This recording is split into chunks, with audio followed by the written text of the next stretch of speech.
I know she came from a good place and what she was saying, but she didn't have all the information. And I've always heard, I don't know, maybe I'm wrong, and y'all can all correct me, but I always heard that God moves in mysterious ways. Gee. So I know God's word, but you're not in God's head. So how can you speak on what God is thinking or doing or feeling Shit. or moving on? And for her to sit up here and say, oh, well, God's showing you who he is and blah, blah, blah. But you don't even know the whole situation. How are you sitting up here saying that? Now you just performing.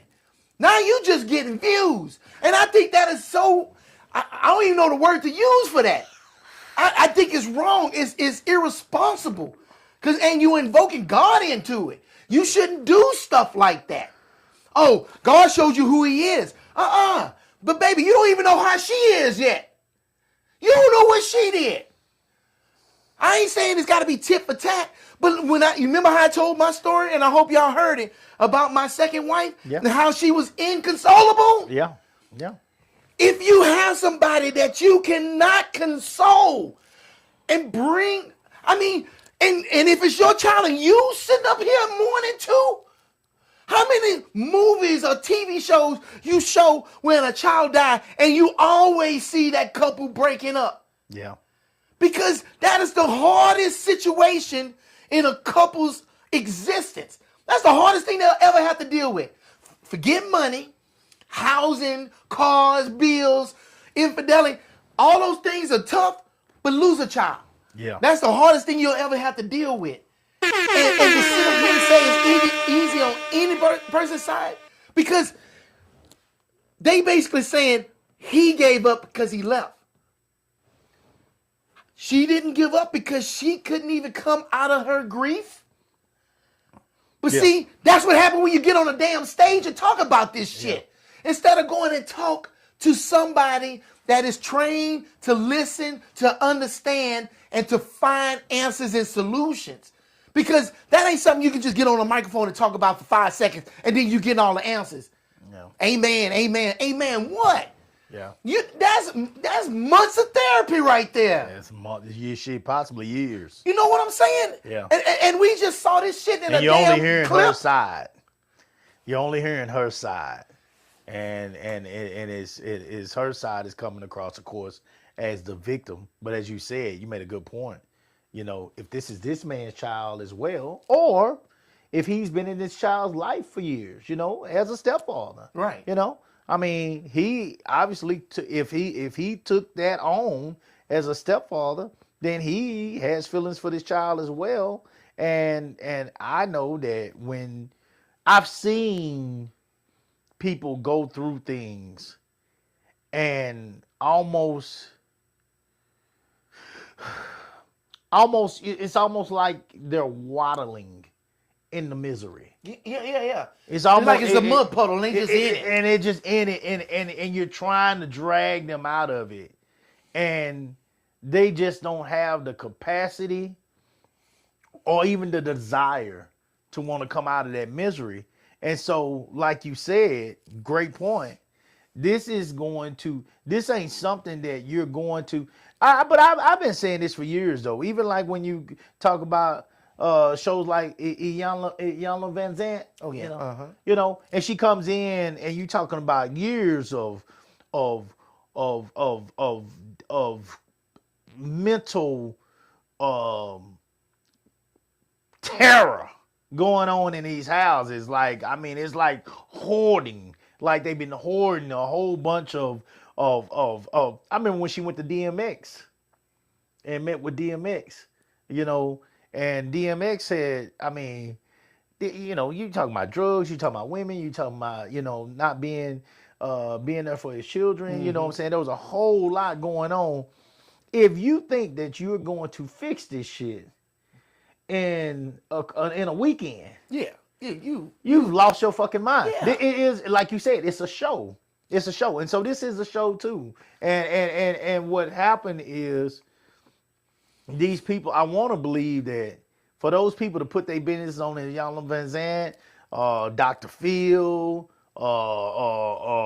Jerry Springer, you know, whatever they put their business on, when they come to these shows, I believe that I almost want to believe that they're getting paid, or they're just using their grief to get in the spotlight. They get in the spotlight. They get some to get some spotlight. You know what I'm saying? Because it is no way if you are thinking with common sense, you feel like these people are going to just be able to give you clarity in this hour-long show. And that's just one little segment of this hour-long show. Yeah. It's gonna Or be even multiple however people. long it It's is. gonna be multiple Yeah. people asking questions during this time. So, I are they just so hungry for answers that they're willing to go to anybody? I don't think to so. talk about this. Is it money? Is it attention? Like Yes. what is okay? Well, Yeah, I think so. Because why did all the women call Kevin Samuels' show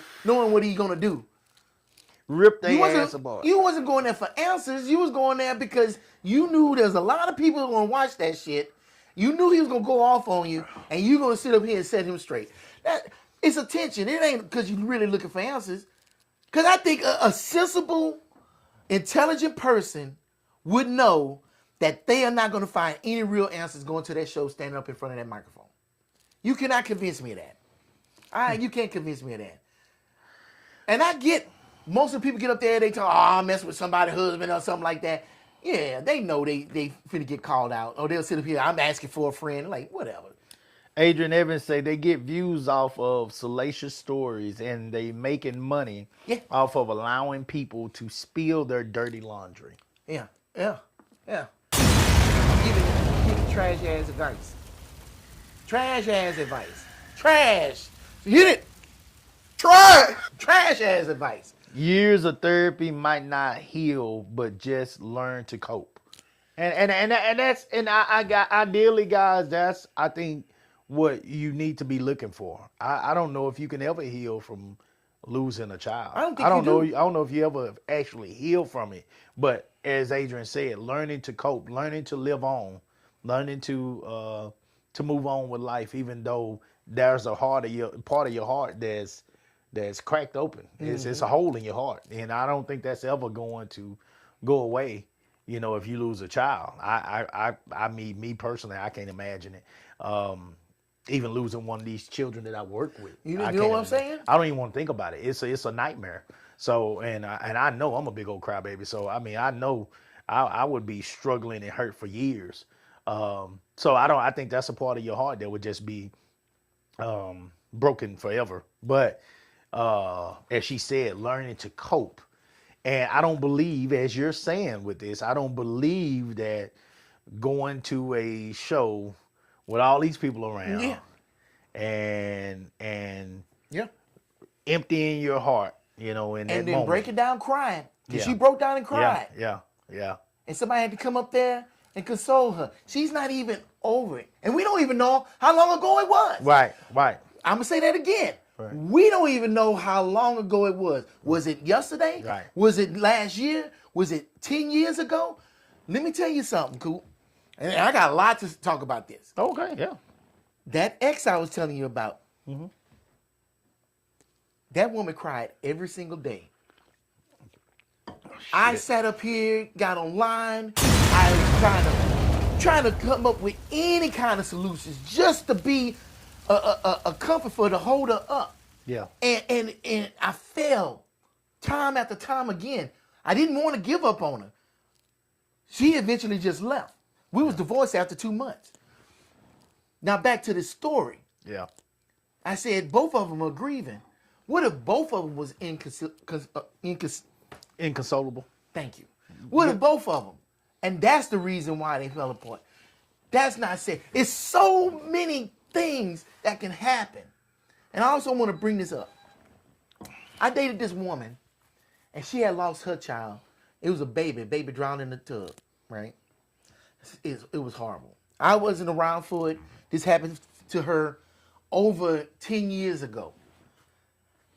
That woman had the worst drinking problem ever. And she had kids still, right? And I'm going to tell y'all this story. Ain't no names or nothing. This is how I found out how bad her drinking problem was. You know, invited her over for the weekend and everything. We was going to go out to dinner, you know, spend time together and stuff. And I didn't know she had a drinking problem. So I bought us a bottle of Tito's. I had it in the refrigerator and stuff. And some strawberry champagne. That woman got into that bottle and drank that whole bottle. Woo, Lord have mercy. And I was like, I said, I just bought the bottle. I don't drink like that, Coop. You know I don't drink like Shit, that. no. Who She do? drank that whole bottle straight. Woo! And I was, I was shocked because it was gone. And then, she was falling all over herself, doing all kind of crazy stuff, all over me. I said, no, man, I don't want to do nothing with you. You just drunk, Yeah. And she ended up calling her daughter. Yeah, pissy drunk. Yeah, talking to her, oh, baby, Trash. what's going on? And Try. And I'm sitting there listening to her on the phone. And I'm like, and she had her daughter on the speaker. And her daughter said, oh, Mom, you drunk again? I was like, what? Oh man. When your kids can't get you out of that depression, out of that slump, Yeah. but y'all expect somebody to stay with that? I ain't saying he right for leaving, but that is not something easy. Look, I had to let that woman go because I knew I didn't have the strength Yeah. to sit up here and deal with that every day. Yeah. Going back to that video, that dude that left. Let's say he wasn't distraught. He was mourning, but he still had to keep going because somebody still got to go to work. Somebody still got to keep the lights on. Hell, we don't even know if she got other kids. Them other kids still got to eat. They still got to live. They still got to do what they got to do. Yeah. Somebody has to keep going. And now you got one person in this couple that's going, and the other person has shut down. They're not eating. They're not bathing. They're not doing anything. I'm not saying that's what it was, but you can see how easy all of these scenarios can happen. Right. And for this woman to get up there and the preacher lady sitting up here talking about, you see, God showing you who they are. God needs to show her who she is because, sometimes God is telling you to shut the hell up. Maybe you shouldn't say anything. Maybe you're talking too much. Keep my name out your mouth on this situation. Let me handle it. And I feel like that's what it should have been. He probably was saying that. Because you invoking a lot of stuff that you really don't know. That's the show, though. So if that's the show and it's that popular, it's the same. I can't even get on them. You know who I had to get on? I had to get on you. Yeah, there you go. Now you're Hell, talking. I got to get on myself because my dumb ass watched it. Yeah, now you're talking. Now you're talking. Because we cannot condone shit like this in the community. Because this is just as bad as woman bashing or men bashing stuff. And everything else. It's like, I don't want this show to be we bashing women or bashing men. I just want to keep it real. Do you know this though? Let me say this, and I'm gonna say this, and I'm gonna ask you a question. I'm gonna ask you, do you think so? We have surpassed the point of wanting to see happy shows. Yeah. Oh yeah, drama sells. If it ain't, and I believe, I'm sure drama always sold, but I don't think a Cosby show would do as well in today's world. A sitcom period. As it did back in the days. Mm-hmm. I believe if it's not some drama involved with it, and I ain't talking about, Rudy or Vanessa sneaking out the house or Denise failing out of school. I ain't talking about that kind of drama. I'm talking about some real live drama. This kind of shit that we talking about today. Yeah. If it ain't some real drama involved with it, I don't know what the ratings are gonna do today. Oh, I'm gonna tell you the key factor in all of that, what you just said, is trust. The public does not trust media, and the only thing they can trust is drama, because people live through drama. They know what drama look like, and so when they spot it, they say, "Oh, that's real," and they watch it. But like a sitcom, I never felt like sitcoms was real. It was the ideal life. It was the Leave It to Beaver type thing. Yeah. Even the Cosby Show. We had way more problems than the Cosbys had. The problems they had, we was like, what? That's what rich people... Vanessa going out with the ratchet. We liked it and we watched it because it was ours, but did we really buy into it? Elvin got Sonya starting a wilderness store and come on. Going come on. But we will watch Power every damn week because it's nothing but mess. Because that's Yeah. we know mess exists. Yeah. Violence, we know violence exists. Well, and it's about the dope game, and there ain't nobody. That ain't been affected by it. Oh shit! I don't know too many people that in one way or another, whether it was an uncle or an aunt or a cousin out there trying to deal, somebody Yes. in your family was affected by that dope game in Yeah. some kind of way. So when you saw a show like Power, it hit you from there because you had some type of experience in some way, you know. But it also showed you that everything doesn't have to happen the way. It's that little man becoming the big man, you know, and feeling a lifestyle that they could have never dreamed of, Right. you know. It's that fairy tale.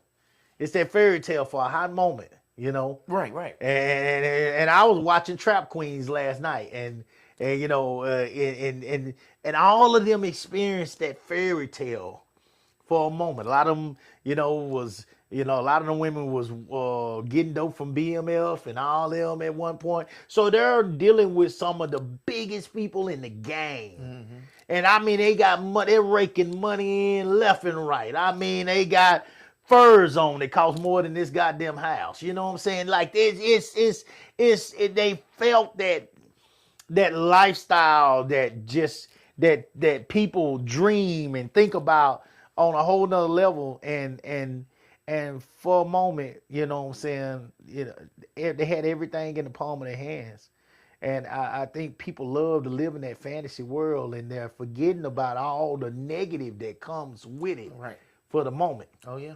For the moment. No, the negative is not the moment. Yeah. That success is for the moment. Yeah. negative is long-lasting. Oh, the negative is long lasting. Yeah. I mean, you got you got all kind of shit that comes from this, including your family being in danger. You know what I'm saying? So I think that's and that happened with Power. His son ended up being out there. His daughter died. She got shot. And the little baby ended up having to go off with the grandma, I think, eventually. You know, so his entire family, and Tasha, hell, later on was locked up herself. You know, so his entire family was destroyed. His ex-girlfriend that he started messing with again, she got shot. You know, him and Tommy was at odds to where they was about to kill each other. So it feels good for the moment. He created the club and all this kind of stuff. It was great. He wanted to get out the game. But you did too much dirt, and the game ain't gonna let The you. game won't let you move. It Yep. won't let you move. Everybody around you knows you as this person. They know you as Ghost. And they want you to remain Ghost. His wife wanted him to remain Ghost. And so the trauma that this has caused your family, and you can't even see it. You can't even see it yet because you're living in the good for now. Well, yeah. But this trauma, and you have built a lifestyle off of fantasy. You've built a lifestyle off of other people's pain. Say it again. And you cannot boost yourself up by putting your feet on other people's shoulders and leaving them down there and not expect for it to come back and haunt you. Oh, It's yeah. gonna come get you. What they say, all the people you see on the way going up is the same people you're gonna see on the way down. Woo! And they ain't gonna be happy with you on the way down. So this show is, to me, what this show does is it takes people's pain and it creates revenue Yes.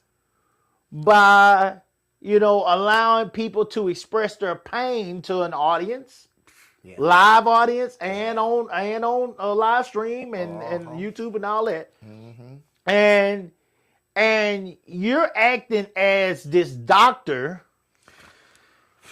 who can professionally tell somebody with them giving you one scenario.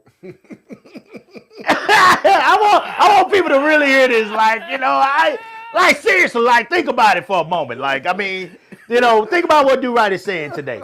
They're giving you one scenario that could be out of a 20-year marriage. This is one scenario, and they're telling it from their point of view. Yes. That's the key. They're telling it from their point of view. And their point of view, guys, because none of us like to be wrong these days, their point of view is going to probably stress things in a way like hers did that basically puts all the bullshit On him. on the guy. He paid for the whole wedding. I'm like, why you start the whole thing with that? Yeah, and that right there is already showing you that we talking about a guy that is different from Coop. I can tell you that right now. Shit. Shit. I'd be damned if I paid for the whole wedding. I did my part. I paid my part. But Candace wanted a whole lot of shit that I didn't give two fucks about. And I wasn't paying for it. Now that's just what that was. Shit. I ain't gonna give two fucks about that shit. I honestly felt like I did my part when I bought that ring. Shit. Man, look at here, man. Hey. They already goddamn fucked the shit out of me when I went in there. I said I wasn't gonna spend over $2,500 on that ring. When I walked out, I got out the car. I said, man, I got $2,500. You know, I'm a poor black man. You know, we young at that time. I ain't got no money like this. I said, man, I got $2,500, man. That's all I'm gonna do on this, man. I went in there. That lady got to talking to me. Next thing, I'm coming out of there with a $6,000 receipt. Trash. What? Try $6,000 for a ring? Shit, yeah.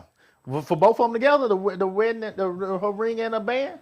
Yeah, I paid with tax and all $6,000. And that was when I was young. Please tell me you laid eyes on that ring lately. Huh? You laid eyes on that ring lately? Shit, yeah. I watch that motherfucker every time she come out there. It better be on her fat ass finger. It better be on that little I'm chunky. surprised you ain't got a security guard. Shit, it better be on that little chunky brown ass finger. It better be there. It better be there. It better be there. I ain't put mine on. It's on my thing. My little cheap ass band I have. That little band ain't cost nothing. Them hardly $400-$500. Shit, she got over $6,000 on her goddamn hand. And that one, again, some men might say, Coop, that ain't nothing. But nigga, I was young. And I bought that ring. And so when they get to talking about, yeah, when do you replace the ring? Nigga, never. Never. Shit, we'll be 35 years in this motherfucker before I place that ring. I need get everything out of that diamond. We better go and wash that. Go clean that thing. Take it up there to them and clean it. Let them clean that shit. Cause we not gonna be in no hurry to replace this ring. Now we got married in 2010. Mm-hmm. Oh So, yeah. It's still some wear. We get some good wear in that ring. Shit. No, we ain't replacing that. I need all my 6,000 worth. Yeah, $6,000. And Yeah, with 2,500 10 years ago, you'd had a nice ass ring. Shit, I spent $6,000 on them two rings, the ring and the band. And you let another woman talk you into not even your own woman. A white woman. Oh my God! They saw you coming. They saw me, goddamn. Hey, they started goddamn rubbing their hands the minute I walked my black ass in there. They knew they had one. Wait. They knew they had one. You said they tore my country ass up. I got $2,500 on this ring. That woman like, yeah, right. That bitch talked me out my socks. She talked me out my goddamn socks. That bitch took all my money. That ring probably $12,000 right now. Oh man, I had to hustle my ass off just to pay my rent. Wow. Oh, she hustled the shit out of me for that goddamn ring. Now, it was a nice ring, but I don't feel like I got market value for that ring. I'm telling my wife, I hope my wife watch this show. I didn't get market value when I gave you that ring. You should have been jumping from the ceiling fan at night, I suppose. Now that I think about it. You should have been diving off the ceiling fan on me. I should have Hiroshima. I should have been hollering bombs over Baghdad, goddamn. Women flying out the goddamn air. That's what I should have been hollering after you got a ring like that from me at that age. Oh my God. You talking about a nigga that didn't even buy flowers and I bought you $6,000 worth of goddamn ring. Shit. I didn't get market value. I wanted to put that out there real quick because I don't think I was justified for I got this. I was justified for what I spent on that ring. But anyway, so with that being said, okay, let's. I looked up a few things, of course, as I always do, based off what Do Right has blessed us with today, and this is a real discussion, guys. Now, when men, let's say, why do men leave women during the lowest moments in life? Okay. Because that's basically what she was saying. Yeah. During her lowest moment, her man left her. Okay.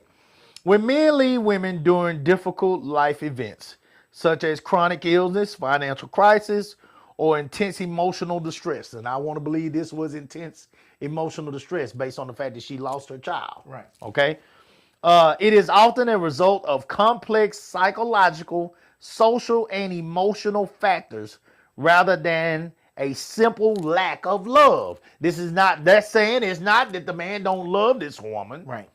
But as Do Right said, trying to pull herself and possibly him back to, men are wired to fix things. Okay? Women always say, I don't want you to fix, I don't want you. Nigga, I don't want to drown in your goddamn shit. So I would rather fix it if I can than drown in your shit. But as I say, sometimes it feels like people want to waddle in the mud. It feels like they want to live there for a while. I don't like to live in sadness. I don't like to live in a place where I'm going to be depressed.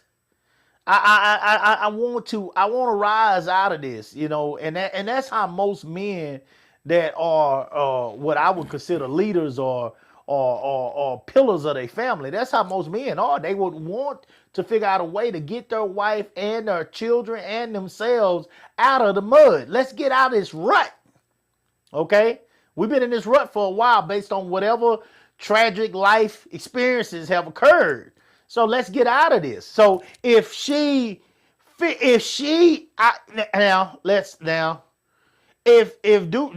Right said, this is going to take major therapy. Okay. So if she is more willing to go, we don't know the full story, but if she's more willing to go out to this crowd, tell her side of a story and get her advice from this crowd on this show, than us sitting down with a real doctor, a real therapist, you know, and receiving the help that we need, then that's a goddamn problem. That's a goddamn problem. Okay? Well, I'm glad you said that because Adrian, she said some people can't afford therapy. That lady that is talking claims to be a therapist, which could be questionable. But What about your pastor? The statement She said, getting your whole lot of God anyway. What about your pastor? I agree because I'm about to say she said some people can't afford therapy. Man, you can go get therapy for $35. Uh-oh.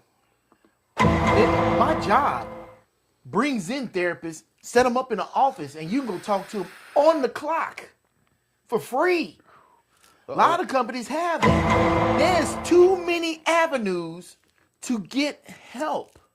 Because to me, it makes sense to offer therapy to people. Especially in at low today's cost. world. Mental Because health is on a whole nother kick That's compared why. to where it used to be. You want a successful society, you need to have a mentally capable and well society. Yeah. Because if everybody's got problems, then we got all these people running into school, shooting them up, things like man. that. But what happens is nobody's looking into this stuff to get their kids help, get themselves help.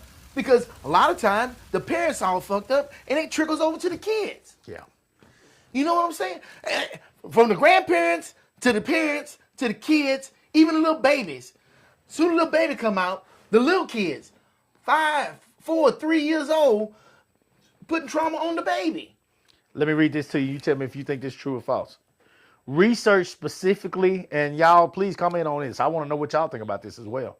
Research specifically highlighting medical crisis found that marriages are 6 times more likely to end when the wife is the one who becomes ill compared to when the husband is the ill. Yeah, unfortunately, yeah. Because I'm just going to say, fuck it. Salute the real. Shit, salute the real, goddamn. Women are nurturers. They just take care of everyone. Guys, we go out there and make sure that you can do that. You know, we'll build the facilities for you to take care of the kids. We'll sit up here and make the money so you can cook the food for the kids. We'll sit up here and do all that. But when it comes down to us trying to nurture the kids, feed the kids, comfort the kids, man, I don't know. It's almost like it's built into us not to be able to do that. I ain't saying we can't do it, and I think it takes a special person to be able to do that. But I ain't gonna lie to you, cause I'm gonna tell you a truth. I can't stand kids. I have no problem being around them. I can be, talk to them and everything.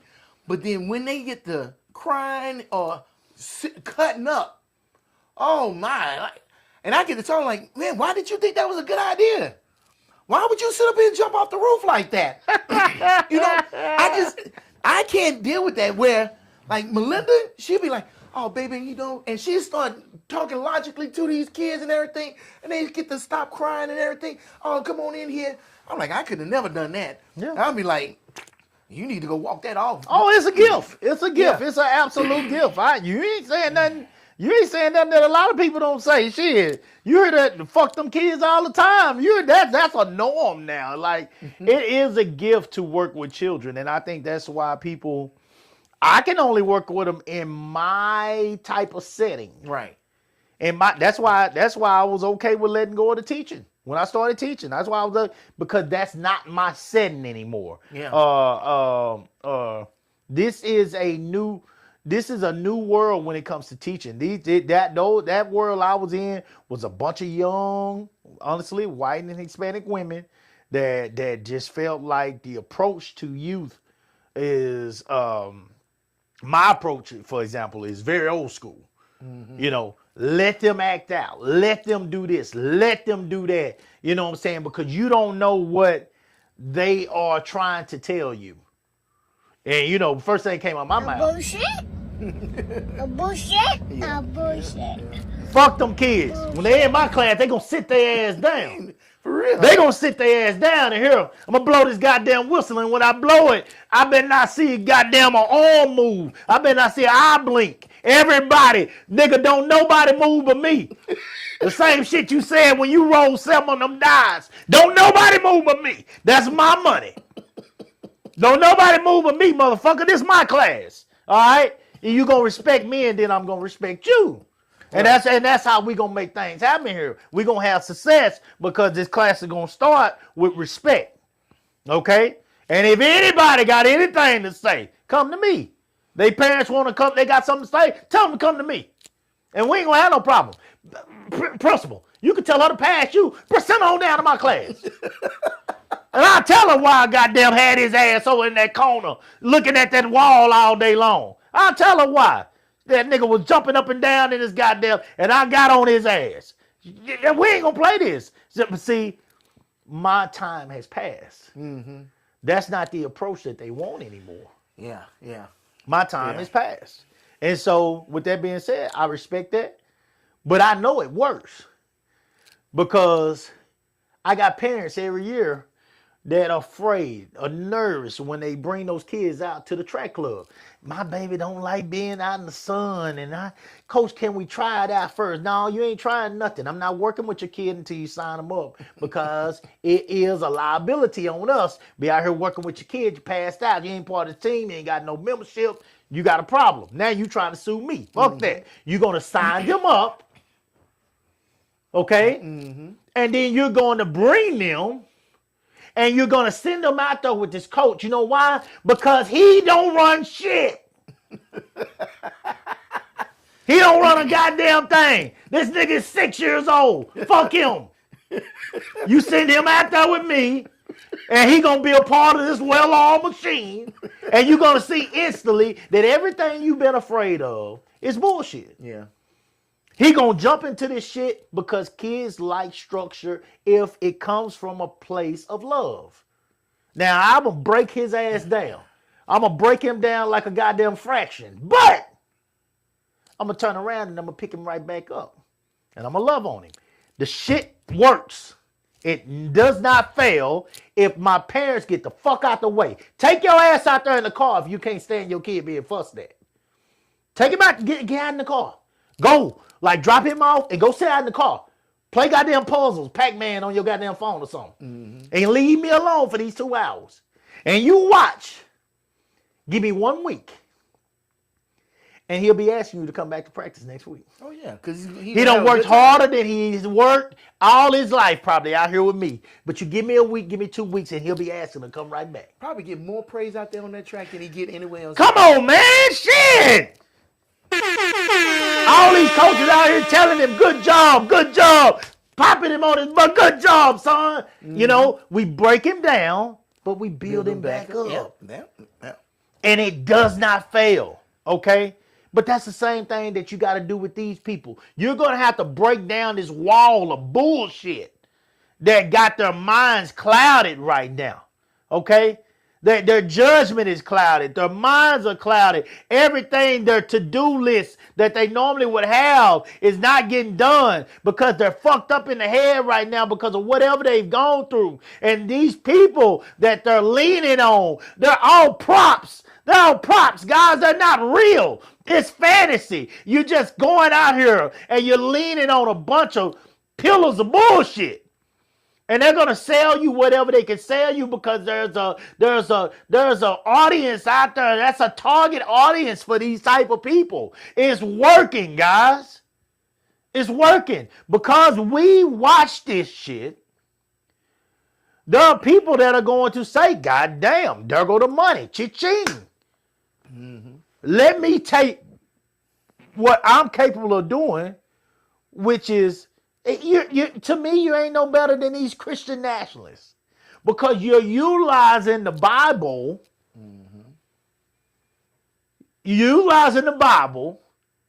to get what you want. You want these people to come in here, spill their problems out on the net. God is gonna bless you. You like them goddamn people that used to come on at 12 a.m. at night when we were young, and they gonna throw holy water, you know what I'm saying, for $29.95 in the goddamn mailbox and send it to you, and you throw this water on your head or you drink it, and all of a sudden you gonna be a millionaire next week. 700 Club. You got all that, yeah. What's the black lady that used to come on that tell you read your poems and all that? God. Yeah, all that bullshit. The Jamaican lady. No, man, they fired her. Chloe. What's her name? They had to fire her. They lit her ass up. I think some people sued her goddamn man. Fucking folks over. It is always going to be predators out there, guys, that are going. These people ain't no different than them. It's just a different generation and being done in a different way. They're predators. Yeah. They're going to take advantage of your problems. They're going to take advantage of your trauma. They're going to take advantage of your depression. And they're going to utilize those things that you're going through to make money. Yeah, that's the sad thing. That you sit up here and make a mistake and they get paid. They getting paid. Like, wow. They got a show that goes on the road. You paid admission to go to this thing to sit up here and talk about your problems and they got paid twice off of your pain. Yeah. But we can talk about this on all levels, though. Like I said, Jerry Springer been doing it forever. Yeah. You know, Joel Osteen, this motherfucker wouldn't even let people in the church when the goddamn storm came. Yeah. Hurricane came. But you goddamn supposed to be the pillar of Jesus Christ. You supposed to be the messenger. This house is supposed to be the Lord's house. Mm-hmm. And you won't even save people.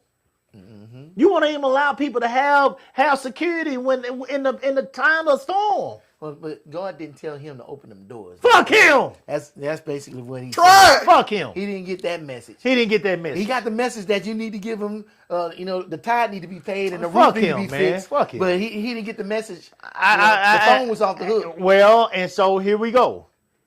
And I know it ain't all ministers because it's not. I know there are some ministers out there. I have some very good friends that are ministers.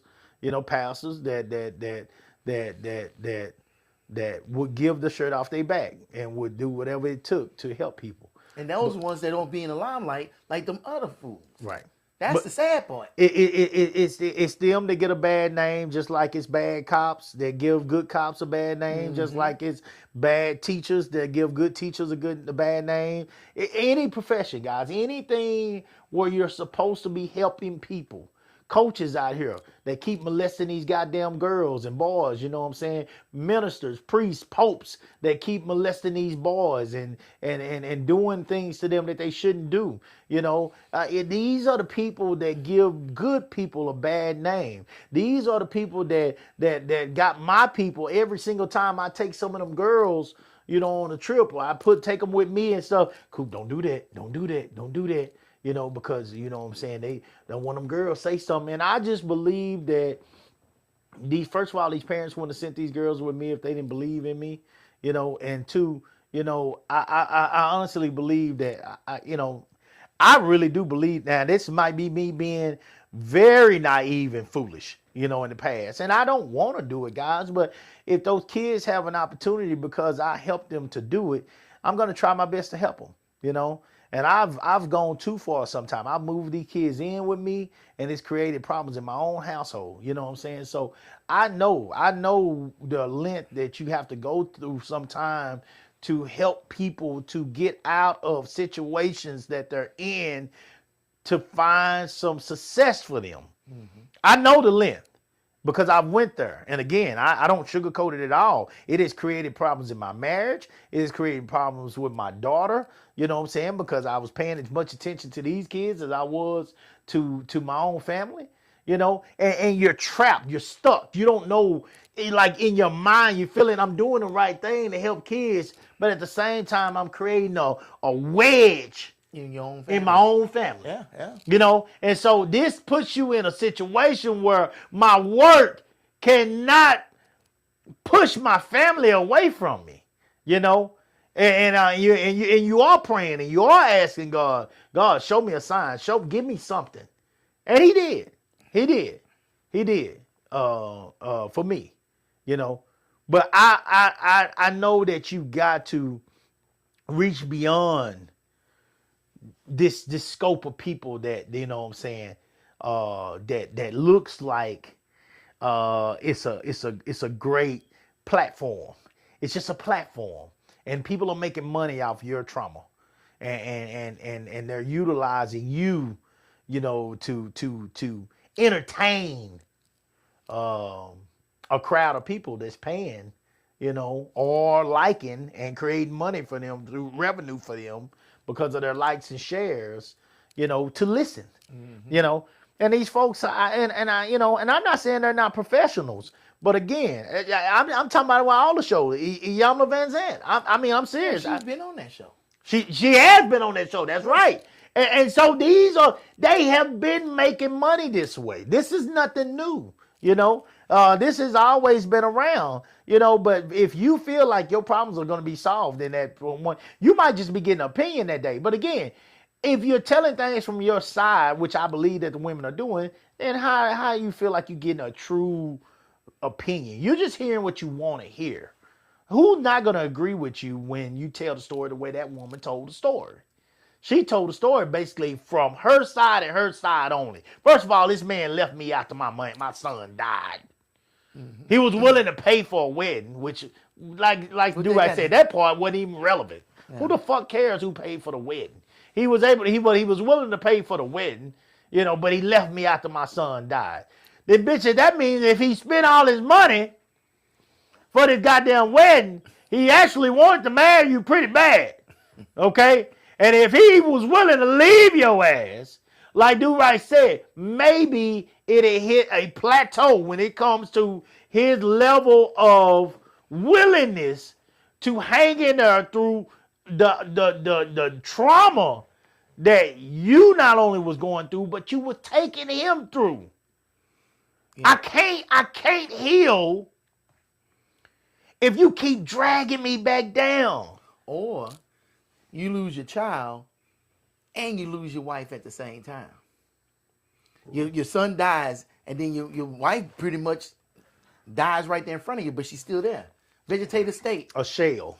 You know what I'm saying? She's I a mean, that's a shell. little. And what you stated about 6 times chance of- Research specifically highlights medical crisis found that marriages are 6 times more likely to end when the wife is the one who becomes ill compared to the husband being ill. So I dated a woman, and she had MS. Now I knew she had MS when we started, but I never dated with, anybody with MS before. So I said, well, I can give her opportunity just like anybody else. All the because- slow people like myself, that's multiple sclerosis, Correct. right? Okay. And I said, I'm not going to discriminate against her because she has a ailment. So we were together, and we was together for some years. The problem was, over the years, I felt less of her boyfriend and more of her caretaker. You know, and then people would treat me like I was her caretaker. I was the chauffeur. You know, I was helping doing this and that. And Driving Miss Daisy.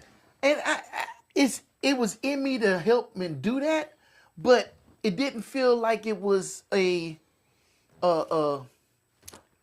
don't want to say equal relationship because I don't think that's a fair statement, but it's like she had this live-in helpmate, but I didn't really have Yeah. my girlfriend. We, or future y'all wife. were married? No, we didn't get married. No. But every time I dated somebody, it was always my intentions to marry them. Yeah. Right? It's just I didn't see us being You're a husband good and guy, wife. man. I hope to be You're a one day. good guy, man. I didn't see us as being Let's see. You're a good husband guy. and wife. I just felt like I was the dude from the medical place. I should have just wore scrubs all the time. Damn. That's what it felt like. And so eventually, yeah, we split up. And I left her because it at some point, no, scratch that. Rewind. Not at some point. At all points, you have to think about yourself. Oh, yeah. You get into a relationship not because you just want to give everything to this other person and fuck you. Right. It's you doing something because you're looking for something in return. You know, I want to pour into you and you pour into me. But if only one person pouring, then how long is that relationship going to last? You know? And so I understand that. And it's hard for guys to sit up here and be nurturing. And you can have a guy that is willing to go through hell and high water for you. But there's only so much hell and high water that a person can actually do. And at some point, you got to say, well, damn, this person has been through all of this. Well, you know, I need to, like, help out. Just like another video they did. And the woman was talking about how she had brain surgery or something. You remember? Not too long ago. Oh, I forgot that. No, she was sick. She had to have brain surgery and stuff. The dude stuck in there with her and everything. And then she talking about she want to leave him because he boring and shit. Oh, I remember that shit. I sure remember that. You sorry motherfucker. You know what I'm saying? You sorry motherfucker. 1 point. 1 point. That man was in there with you when your goddamn ass At was your lowest point. at and stuck in there. lowest point. You was up under the mud. Fuck rolling in it. You was up under the mud. You was about to be up under the mud in the pine box. And that motherfucker hung in there with you. And you called him boring. You ought to be ashamed of your goddamn self. That's sorry, bitch. That's the one you should have goddamn talked about today. You We sorry shoulda had both of motherfucker. them on there. Because ain't that some crazy You shit? sorry motherfucker. Why Crazy. you sorry? That you is lost. That is a man. God, that's the kind of one right there to draw these niggas to snow bunnies. That's the one right there. But That's the one. and- You ain't shit. But I'm gonna tell you right there. The good thing That about that ain't video, worth a damn. I know that video. That right wasn't there, worth a damn. You at right. least she told her. Nah, we don't side need of to the- do that video because I'll get in trouble on that one. She told her side of the story, and it worked Right. because she told how she was fucked up instead of telling how he was fucked up. The other person ain't even there. They can't even defend They themselves. can't defend themselves, yeah. But at least she said what she did, and it was clear. She embarrassed her fucking self. That's what the fuck she did. And I guess she thought she wasn't going to be embarrassed by it. She thought she was just going, like they was just going to side with her or something. And Those are the kind that needed to go on, what was his name that died? Dr. Phil? No, the black dude. Kevin Samuels? Yeah, No. you needed a Kevin Samuels to Her respond to her ass goddamn need to ass. be in therapy just like this other lady. Stop going on this show and trying to sit up here and solve your problem, because it's obvious we are all fucked up. She need to go to Kevin Samuels so he could have wore her motherfucking ass out. She need to go to. She need to go to somebody gonna goddamn put her on her goddamn. She need to wear her. She need her ass beat. You need your ass beat. This man will held you down when you was on your deathbed. Yes. And you Motherfucker, said, you fuck better him. find a way. Do you understand? that is the definition. That is the definition of love right there. I'm telling you right now, if a motherfucker is willing to hold you down when you pissing and shitting on yourself, okay? When you laid up in that bed, they can't get nothing out of you. There ain't nothing out of you but the hope of you coming back to them whole. Yeah. And they willing to hang in there with you. They willing to wash your goddamn ass. They willing to spend time laid up in them sorry ass chairs or weak ass beds that they be having, them old hard ass penitentiary ass goddamn mats and couches they be having in them damn hospitals. Oh. Eat that weak ass food. They gotta wash their ass in that goddamn hospital and shit, and they paying for parking in some of these places and all this shit. Missing time at work, missing time with the kids. They up here with you, or they doing it at the house, and they spending time with you, and they doing all these things, getting adjustments to their restrooms and therapy people and all these people, home health care, and all these folks coming in the house with all that, when they doing all this shit to make sure that your ass can survive. And then you have the fucking audacity to come on a live show with people, all these people, and you actually complain about this person being boring or this person being anything but the love of your life that helped to bring you back. God sent you this angel. If you believe, if you really do have faith, you know that this was an angel sent to you by God to help you get back on your feet during the most difficult time of your life. And you goddamn stand your nasty ass up and actually let this shit come out your filthy mouth.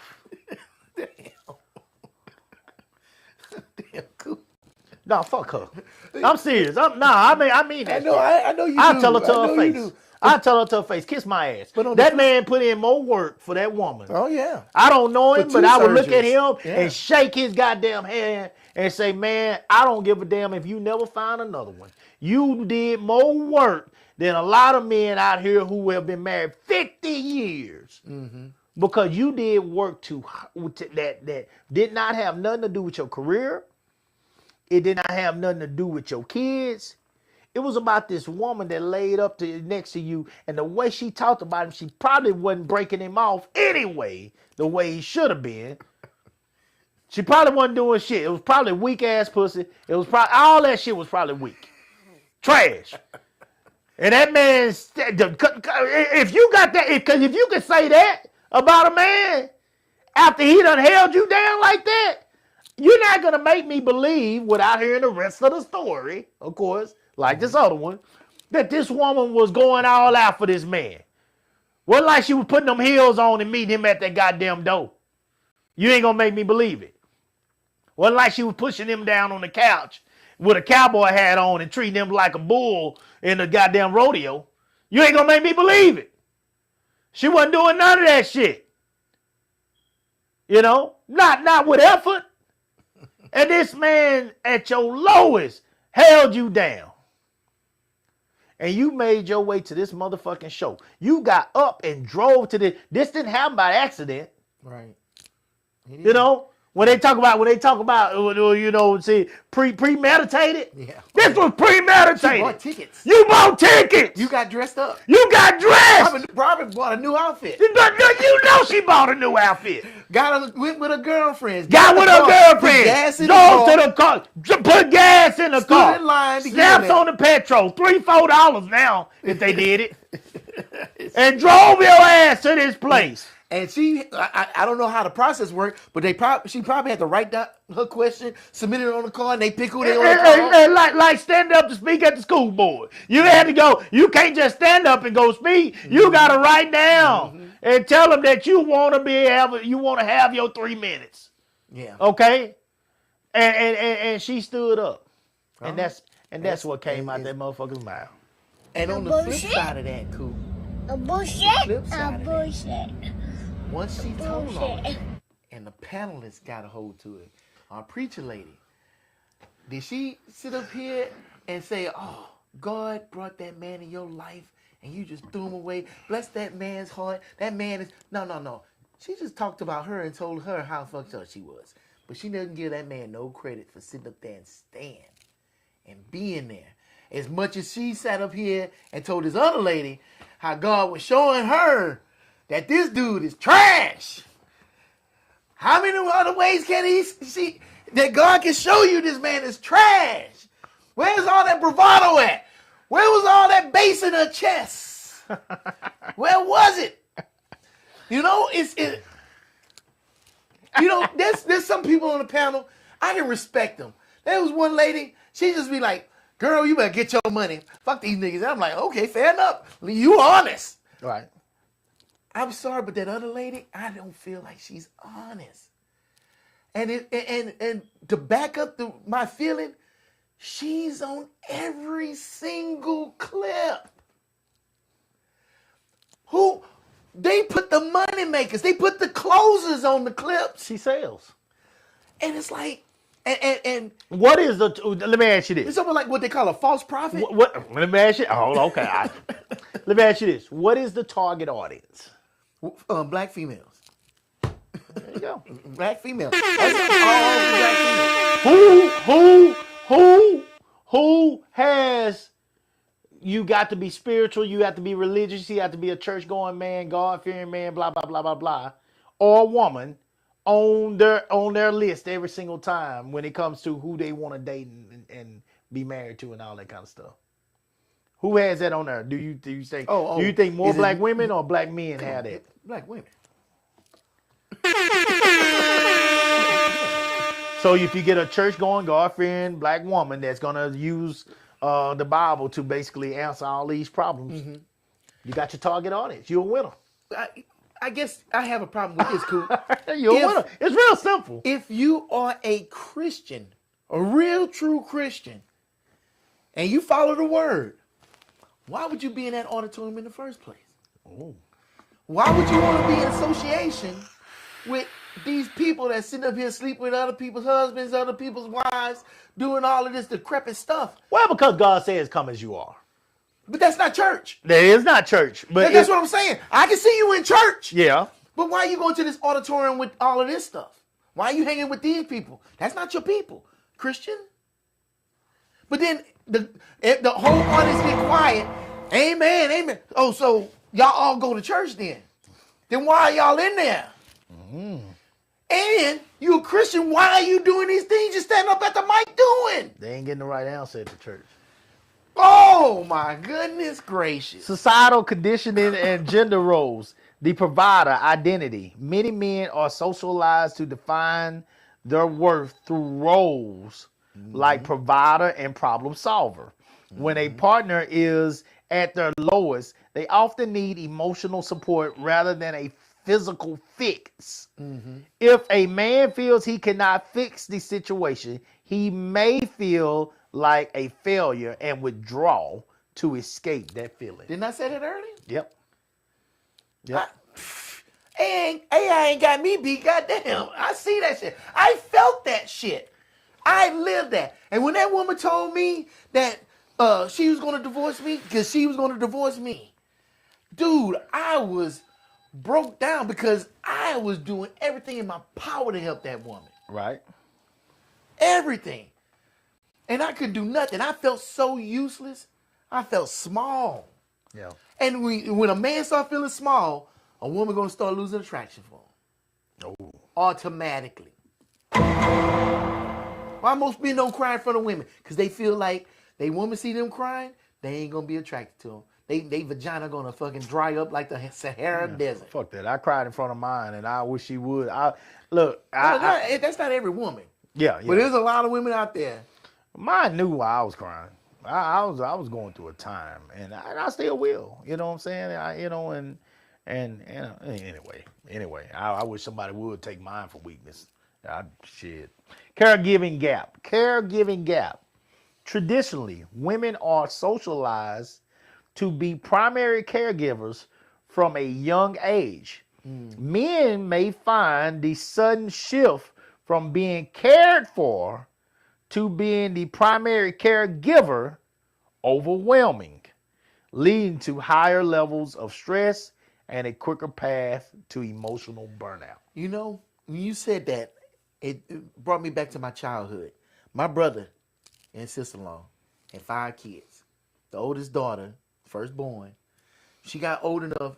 My sister-in-law was teaching her how to cook, clean, and do everything and take care of her siblings. Where when we got old enough, my brother had us out there working. Right. He had us out there in the yard. He would bring us on the work site. It was the mother was sitting there teaching the daughters to be nurturing, and the father was sitting up there teaching the boys to be providers. Right. And that's still taking place today. But that whole division started from childbirth. Right. You know what I'm saying? Right. And it's not like the mom takes the son and say, "Hey, son, let me teach you how to cook. That way you can cook for yourself and you ain't got to worry about somebody taking care of you." Right. Do we even do that today? Really? Shit, today, hell, we don't even tell them to take trash out. And then we better bring our daughters out there to say, "Hey, let me show you how to change this tire, or let me show you how to hang a shelf, or show you how to put up a ceiling fan so you ain't got to worry about no man sitting up here having to do it for you." We still don't do that, and it's 2026. Yeah. And so we can't even be mad with these gender roles if we still teaching these gender roles. Everybody should be able to do everything. Because if we got strong, independent women and we got strong, independent men, then we need to be independent.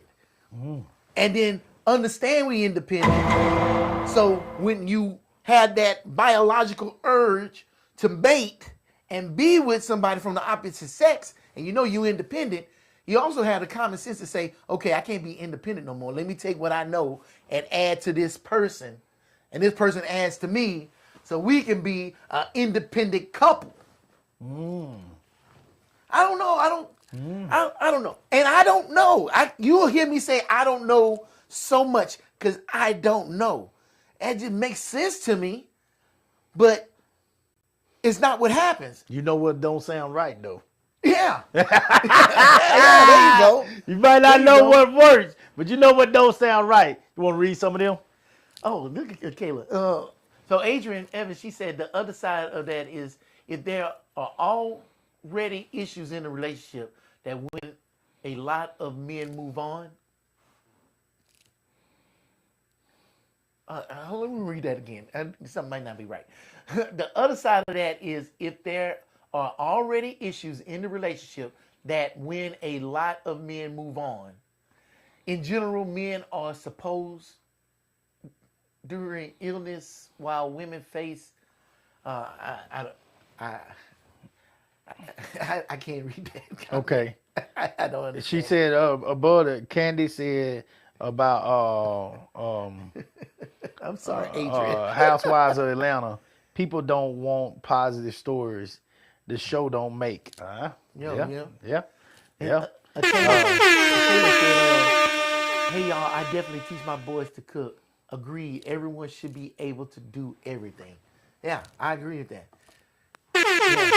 But you know what, kids? I notice boys that grow up in a single parent home with just their mom are more nurturing than boys that grow up in a 2-parent home or a single parent home with just a dad. Ooh. Because the boy is forced to learn to be nurturing. And one of the reasons he's forced to be nurturing is because he's a son husband. Oh. So she is teaching him to be the man that she wants. So it makes sense. But once that man gets married, trust me, he's gonna be all that in a bag of chips for his woman. You know what I'm saying? Just pay attention to stuff like that. You see it. But those boys that grow up like that, they love their mom. But that's the other side of the coin. They love their mom, and their mom love that boy. And it becomes a factor as well. She becomes a any woman is a threat to her. Because that boy is the man of her life. Yes. Yeah. Yes. Emotional and psychological factors. Avoiding coping. Men are more likely to use avoidance-oriented coping when facing psychological distress instead of leaning in. They may pull away or immerse themselves in work or distractions to numb the overwhelming emotions. Yeah. Men and women that's going through the same thing. I think that goes both ways now. I think women do that as well. Women Right. Women throw themselves in work too. But like and that the kids. that woman shutting down, this dude will ramp up. And he's doing taking on all sorts of responsibilities and stuff, just so he don't stop long enough to think about what is happening. Yeah. And it, like you said, in reverse. But I've never met a guy to shut down before. I have not seen that yet. Not shut down. Not just not leave the house, never get out the bed, not, like I don't have those kind of guys around me, I can honestly say. I don't even They're gonna stay busy, they're gonna stay doing things, they're Yeah. gonna stay doing what they gotta do. They're gonna take care of their household. No Yeah. matter what's going on. I've never come across not one guy like that. But I've come across tons of guys that will sit up here and put so much on their plate that they're gonna kill over in a year. Oh yeah. Trying to avoid those feelings. Because you imagine you only have one son and you lose him. Oh man. And you've been wanting a son. And that's been your dream to have a son, pass down everything. And not that that your son dies at childbirth. Let's say he dies at 20. You know what I'm saying? Woo. It's still your only son, the only son you're gonna have. And you love him to death. Y'all did everything together. Y'all built a car together. Y'all go to the baseball game together. You do all these things together. And you lose that son. And I don't think that man's gonna shut down. If you see anything, that man will probably build 16 cars in 1 year. Working overtime and everything. And his wife probably more than 2. And let's say she don't shut down, and she's saying, "Oh, baby, won't you take a break? Won't you do this and that and this and that?" And he's like, "No, man, I gotta keep going. I gotta keep going. I gotta do this and that." Perfect example. John Walsh. You remember John Walsh? He's the guy whose son, I think, was kidnapped and everything. And he started getting on TV, and he started doing the crime mystery stuff and finding lost people stuff. Oh, you don't remember him, huh? I probably know if I see him. After his son died, he threw himself into stuff. Nonprofits, organizations, on TV. I guarantee that dude ain't stopped yet. But I also probably can guarantee he's not in that relationship no more with his wife. Because his wife probably said, "You know what? You're doing too much for me. I'm going to have to let you keep going." And then preacher woman can sit up here and tell him that, the Lord just showing you, who she is. Get the fuck out of here. Yeah. You know what I'm saying? That's what I see. I ain't gonna sit up here and say women don't do that too. Yeah, I want to tell you this story before I forget it. I know a guy at work. They wanted me to make a documentary about him, and I did some videos, but I didn't want to do the documentary because I felt a certain kind of way about it, and this is why. So they had a young child. The child was born. The doctor used some forceps to help get the head out and bring out the baby, right? Okay. But when the doctor used the forceps, it left this kind of bruise, swelling around the child's head. Yeah. So one day, the dad was bringing the child in to the doctor for his checkup. The doctor saw that, and he thought that the child was being abused. Oh shit. So The Should doctor. already be in his records. Oh, it's a long story, and I'm making it short and sweet. Okay. The doctor brought it to the authorities. CPS got involved and everything. They was investigating it, and they felt like the dad was abusing the child. So they took the dad out the house and arrested him. So the mom started fighting the fight, trying to get all those records, undug the records because they was kind of hidden because the doctor that gave birth to him kind of like was trying to, Heisman Trophy and get out of it. They found the records and everything, and they was able to prove that it happened during childbirth and it wasn't child abuse. But once you ring that bell, you can't unring it. Right. So he's labeled a child abuser. Damn near lost his job behind it. Sitting in jail and everything. Then coming home, she knows the truth. His wife knows the truth, but still in the back of her mind, that seed is already planted. And so she's looking at him sideways like, but did he do something to him? I don't know. Oh, shit. CPS is not out they business either. Just because they proved that it didn't happen, now they still in their business watching the kids because they took the kids out the house too and put them in foster care for a while. All of this stuff happened, right? Fast forward, the mom then wrote a book. Oh, She done done shit. interviews. She's still trying to get that documentary made. And what I hear, the documentary is getting ready to come out and stuff. But then when you look at the interviews and you look at the articles, it was in Newsweek. You look at that, you know who it doesn't talk about a lot? Him. And what he went through. Where's the story where he got arrested and sat in jail and then had to move out the house and he had to pay rent somewhere and still pay the mortgage at the house because, he's still married and stuff. And all the trauma he went through is non-existent. And that's why I had a problem doing a documentary because she didn't want to tell that side of the story. And now they divorced.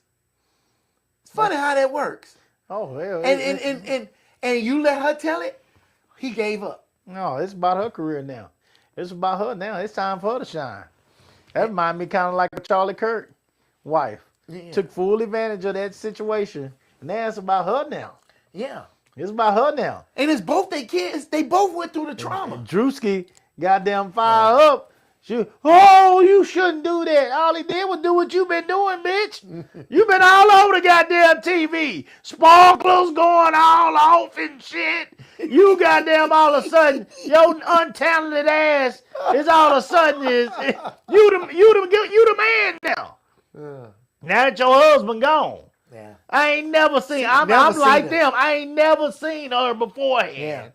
But now I ain't never seen a more excited widow in my life. Drewski didn't do nothing wrong. He told the goddamn truth. He's a comedian.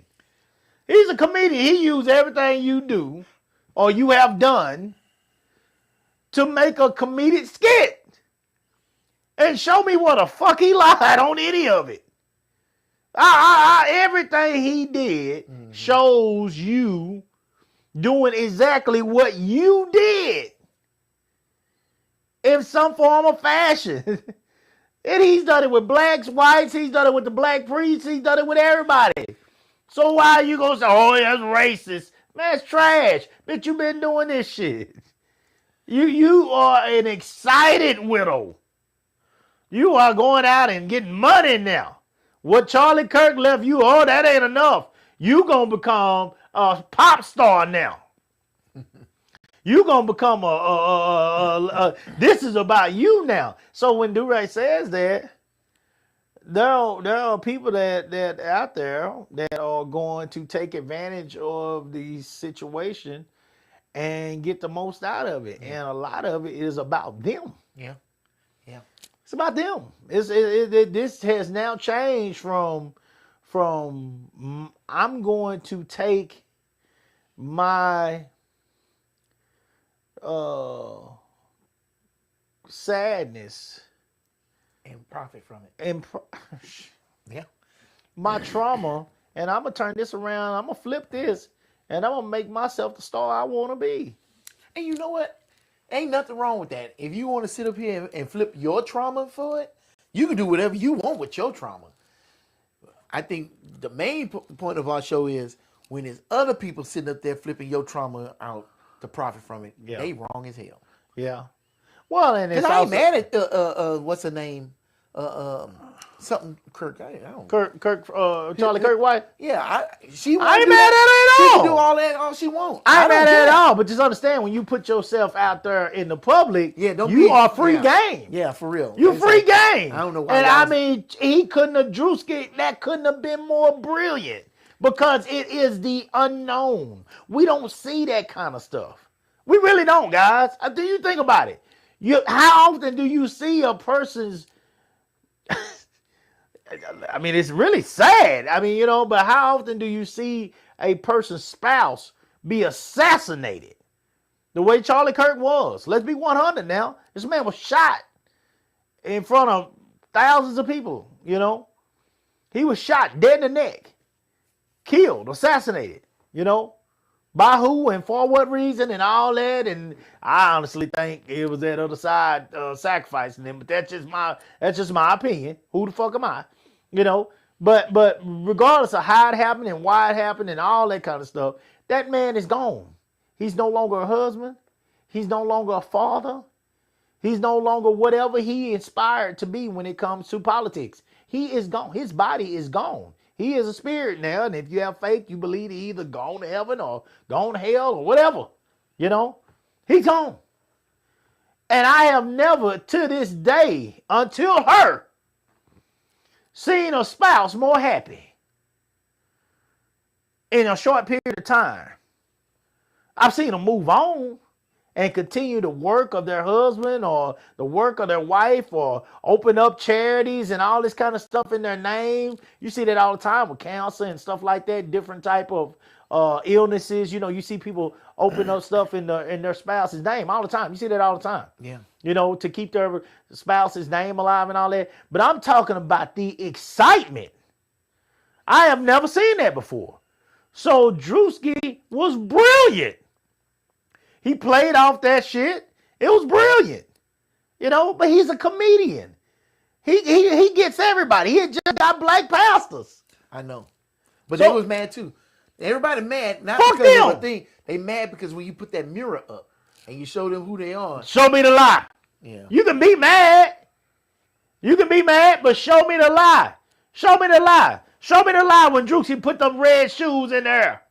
The red bottoms in there. Yeah. And he talked about the different type of sports jackets and suits that these pastors are wearing. The jackets alone costing thousands of dollars.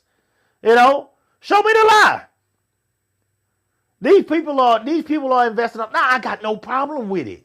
It is what it is. If that's what you do, that's what you do. That's your business. If your congregation allows for you, with the money that they pay you, or your job allows for you to buy those type of things, good for you. I got no problem with it, But don't act like it don't happen.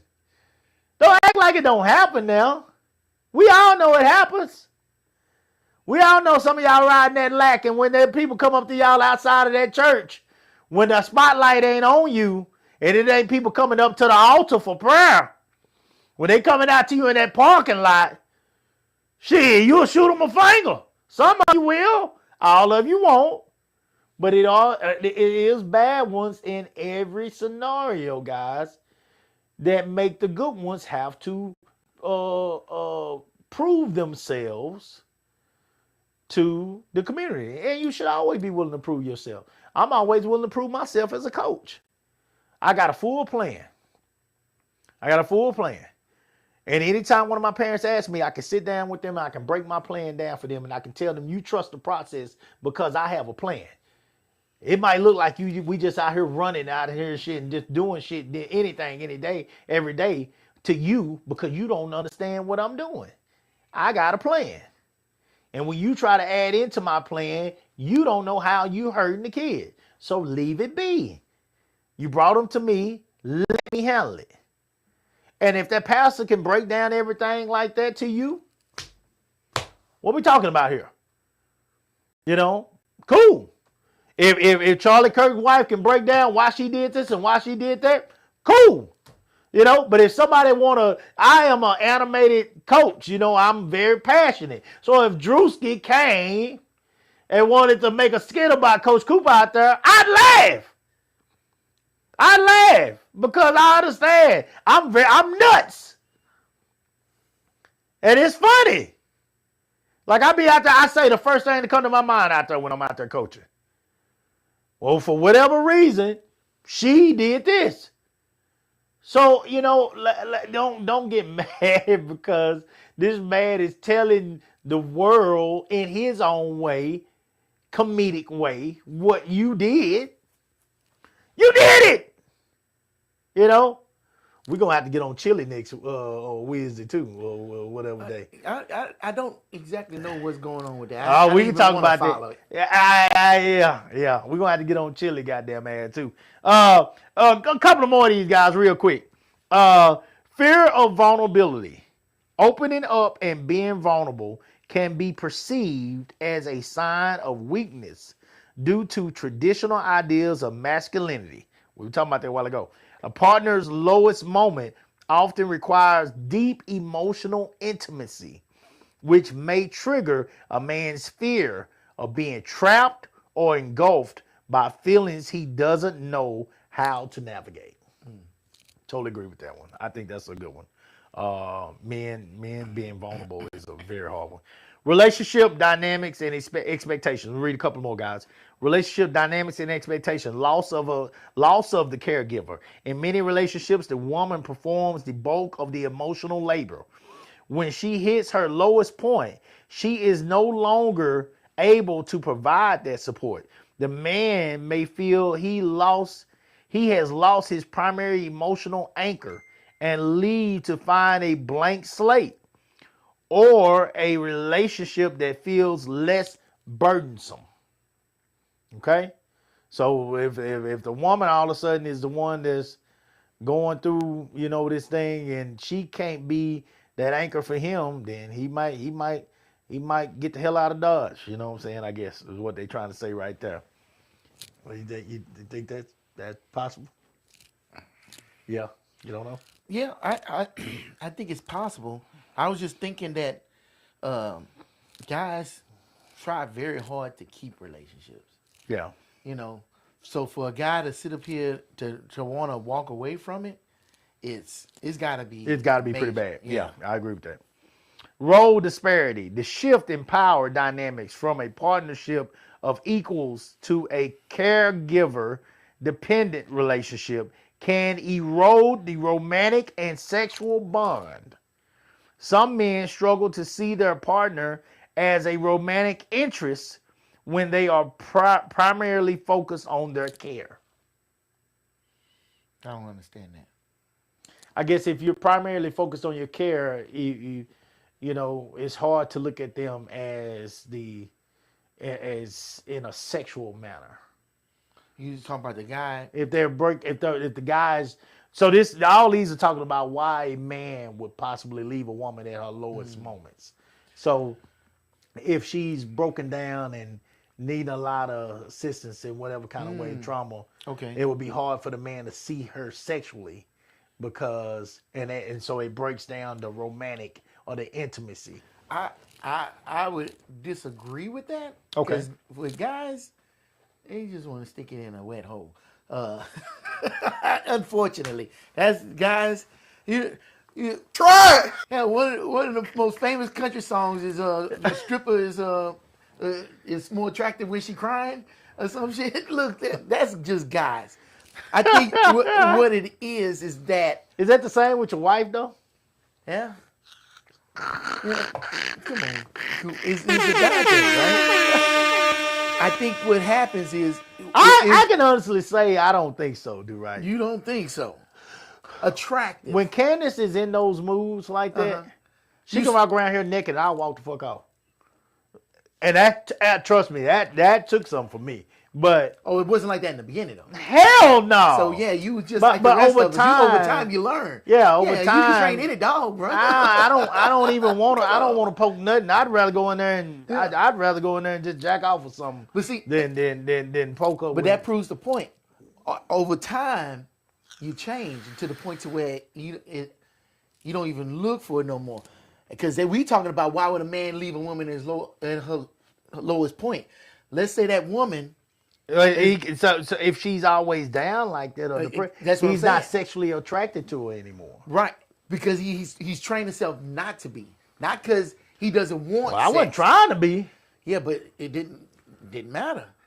You was trained to not want it anyway. So if she's down, she's just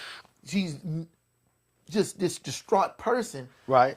It's not that he doesn't want it. It's not that he don't want it from her. He's trained himself that he ain't gonna be able to get it. Don't even try. And after not trying and not getting it, and he know he wants it, he gonna have to find it from somewhere else. Perfect example. You know, they got that movie out 28 years later. You know, and we watched it the other day, and they had a guy on there. He had a son and everything, and he had a wife, but the wife was in the bed all the time. The guy's helping her out. You know, he taking care of her, cooking, cleaning up after and stuff like that, doing all the things you said that, you know, somebody wiping your ass, and you know they love you. Right. However, the son catches his dad messing with this other woman. Right? So kid don't know what's going on. Kid looking at adult shit. He think he know what's going on. He don't know what's going on. Come to find out, the mom had cancer. And mom and dad had an understanding. He was there for the mom. He was taking care of her and doing everything he needed to do to take care of her. Okay. But she also understood that he had needs. And if you deny somebody their needs, they're not going to be around for long. Now, So hold on. she was cool. She was cool with him going over there messing with that woman. Oh, But he still came home and he still took care of that woman. Look, let me tell you something. That's tough, dude. Right. Why is it tough? I don't expect my wife to be cool with me having sex with another woman simply because she has cancer. Why? I really don't. Well, so It's for better or for worse. okay, and he's not leaving. If she told you, Coop, I want you to go have sex with another woman. No, You wouldn't do it? Hell no. Why First not? of all, I don't even trust it. I know better. Oh, you think you're being set up? Yeah, Candace. Come on. Shit, man, look here. Boy, ain't allowed to be a hatchet and fall down from the door as soon as that I walk in that woman's house. I guess I don't understand that. Shit. Because if y'all are partners and y'all together, then that's like You trying to make sense. You trying to make sense. Chris Rock said, don't let women don't let sense get in the way of their argument. You trying to make sense. You trying to say, I don't want my partner to suffer because I can't fulfill their needs right now. Gotcha. I got it.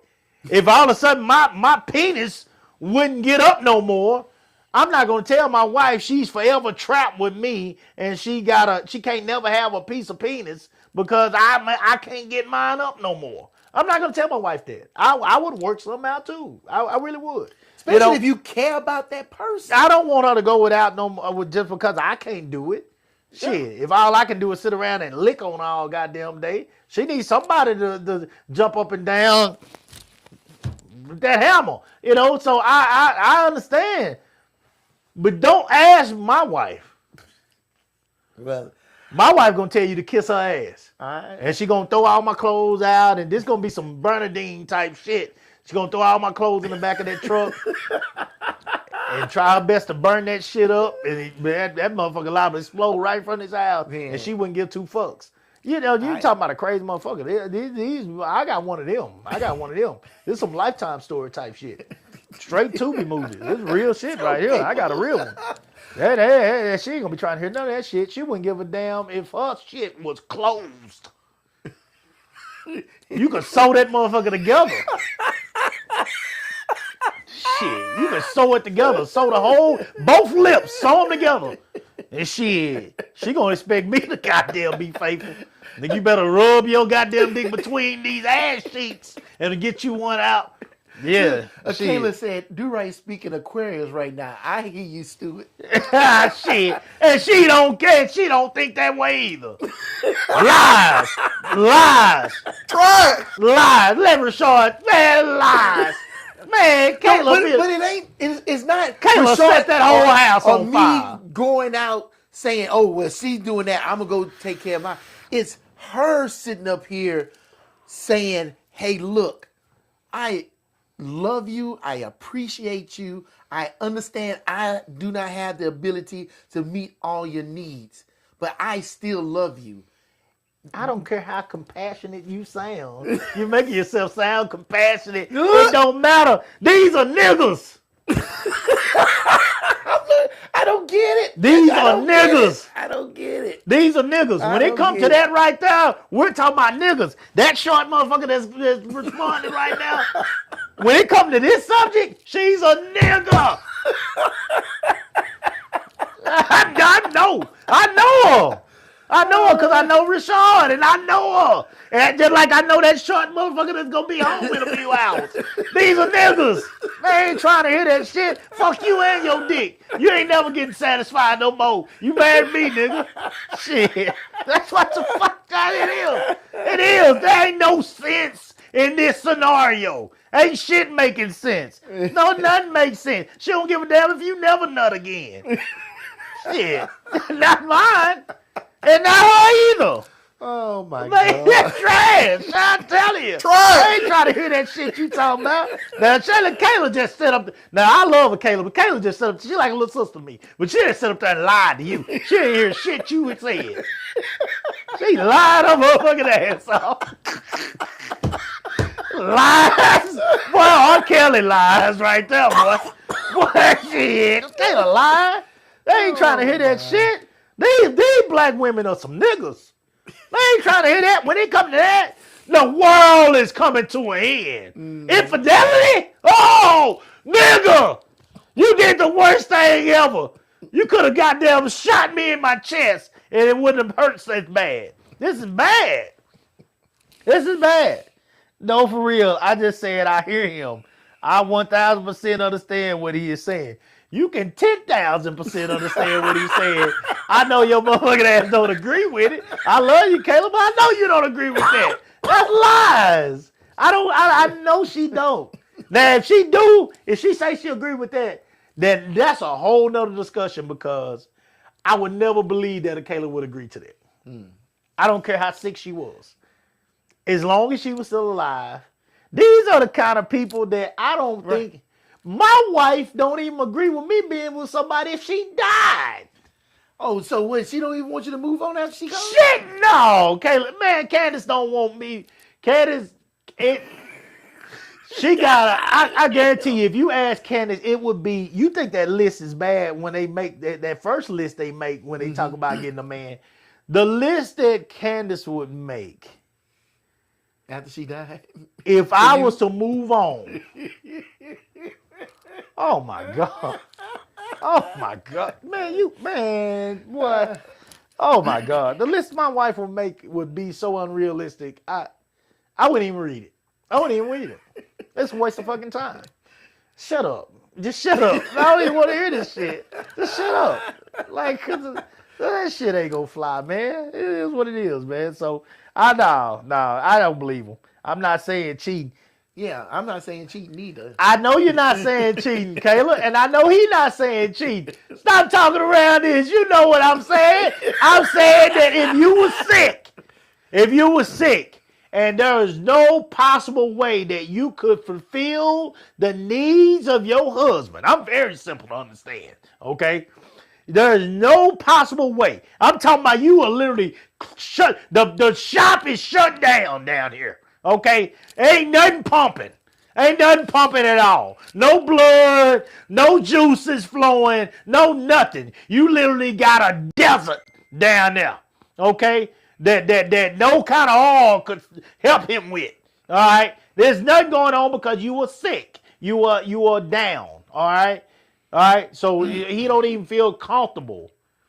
You know? He ain't got to make it about you and yours. You know, just in this scenario where the husband does not feel comfortable because he loves you and he don't look at you as a, something changes when you marry a person. This ain't no person just off the streets anymore, or somebody you just dating and looking to knock down tonight. You don't feel the same, what I'm saying, trying to beat your wife head through the damn headboard. It's just that's part of this problem with intimacy as well, because the intimacy changes with a married person. You know what I'm saying? You're not, I mean, when we talk about some of them old songs and Knee Deep and all this kind, you're not looking to just to beat your wife up. Like, shit like that happens every once in a while. When you talk about her Sasha Fierce coming out and shit, like y'all go on a trip or vacation or something, and y'all goddamn jump up against the wall and, pick her up or do some crazy shit, hang from the shower curtains and shit, shower rod, whatever.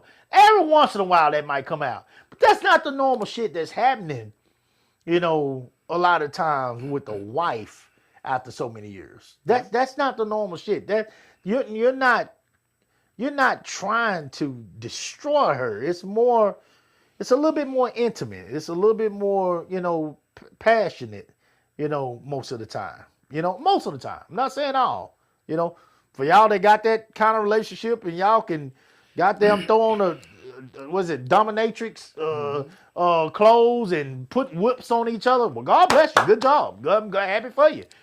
But most of the relationships aren't like that. Okay? All right. So this person is somebody that you're sharing your life with. It ain't just about, the intercourse. So with that being said, you don't, if you're sharing your life with this person, if this person is on their sick bed, I ain't saying deathbed, but on the sick bed, you don't feel comfortable sticking your penis in her at this time. It just, some need to go through you and say, this just don't feel right. You know what I'm saying? So you want this person to be okay, because they're more to you than just a sex object at this point, and with that being said, you're gonna, if you really feel for that person the way you should, ideally, you're gonna have a little bit of patience and be willing to wait on her. Now, if this is a long time, when in the time period, depends on the person, on the couple, when you say what's a long time, if this is a long time and this man is going, or this woman is going dry down there for a long time, I am totally with Do Right and would say, baby, go have some fun. Go find this young 30-year-old goddamn and tell that nigga to jump up and down and show you a night you ain't had in years. Goddamn, and come back and tell me all about it. Shit, I want to hear about it. Shit, try to jack me off and see if my shit'll get up while you telling me. I don't mind. Because I do want my wife to be happy and I want her to be fulfilled. If I was in a position like that where I could not satisfy my wife. I think that is a very rough place to be in. If you care about your spouse, to know that they are going without being fulfilled, and because you can't do it for them. Well, not just the sexual part, the going out, doing things. Don't have fun. Don't just sit up here and lay up in this goddamn bed with me. Yeah, we don't both need to die. Yeah. I don't want your spirit to be down all the time. I want you to get out. I want you to do things. Don't lay up in this goddamn room with me. You just be there for me when you can, and hopefully I'll be back on my feet eventually. And that doesn't mean you don't care. It doesn't mean you don't want them no more. Right. You saying that because you do care. Right. You understand that everyone has needs. Right. And you need to fulfill those needs, because it is better to sit up here and send them out with your blessing than for them to sit up here and do it behind your back. Y'all, man, come on. So when you say, oh, well, they don't feel like that, then I question that emotional intelligence that I always keep hearing. You trying to make sense again. I'm just saying. This is where I question This is where most black women gonna say, fuck you and your emotional intelligence and all the rest of that shit. But you then talking if about. they say that, then I say, then do you feel like you are in a stable, lasting relationship? not on their side, but on your side? Are you willing to do everything? And I ain't saying you got to go send your partner out there to go have sex with other people. That's not what I'm saying. What I'm saying is, are you willing and prepared mentally to do whatever it takes to keep your partner? Because when I joined the Navy, This is a show. This by is itself, right? a whole nother show right here. This is another show. This is a good one. When I This is joined a the whole Navy, nother show we talking about and now. I had to sign that contract. Before I signed that contract, I stopped for a second and I said, if I sign this contract, I could get killed. I can go to war. I may even have to kill somebody. Yeah. Am I willing to do that? I said, yeah, and I signed that contract. When I get up there and get married again, or every time I did get married, I did the same thing. Am I willing to give all of myself, everything of myself, to this other person? And I signed that contract. Because that's what you do when you sign that marriage license. So I question when you say, oh, man, fuck that, they ain't gonna, then did you sign that contract not understanding all the things you need to fulfill? That's one they don't give a fuck about. And if you don't give a fuck about it, then you can't be mad if something happened in your relationship and it don't last. Ooh. You gotta own that shit. If you don't give a fuck, you gotta own that shit. I didn't say it. If I'm lying, tell me I'm lying. Yeah, right. If you know in your mind, if I knew in my mind that I get married to Melinda and I'm just gonna half-ass, I ain't gonna sit up here and worry about her and all that other shit, I can't be mad if the shit fall apart. I can't be mad if she don't want to be with me no more. Because I went in knowing that I wasn't going to put in all 110%. And I know she put in 110%. She shows me that every fucking day. So I can't be mad. So when y'all there, and he will be there, and I sign that contract, you know I have agreed to put in 150%. Yeah. Because I'm going to add 40% to it. Fuck that. And all this having, if my shit don't get up no more, hell, fuck that. This weekend, we went out. I told you we went out to Embassy Suite. And then they was going to go over there to third base afterwards. Man, I just got off of work. Man, I'm tired. And she was up there with the little girls and everything. And they said, oh, well, you ain't going to be able to go. It looked like he tired. I said, no, she can go. She can go have fun. I'm just go to the house and get in the bed. You gonna let her do that? I'm like, why would I not let her do that? She likes to go out. Why would I deny her being herself and having fun because I'm tired? Yeah. What? And so then I'm the bad guy. Y'all talking about me and all this other shit, which I don't give a fuck if y'all say that or not. Right. But I'm not gonna sit up here and deny her. I drove home. I kissed her. I said, all right, baby, I'll see you when you get back. And then when she got home, she slid in the bed right up under me. It was all good. Right. Why the hell would I worry about that? But me doing that makes her feel that much closer to me. Because, look, take some sand and put it in your hand. You can hold that sand as long as you hold it open.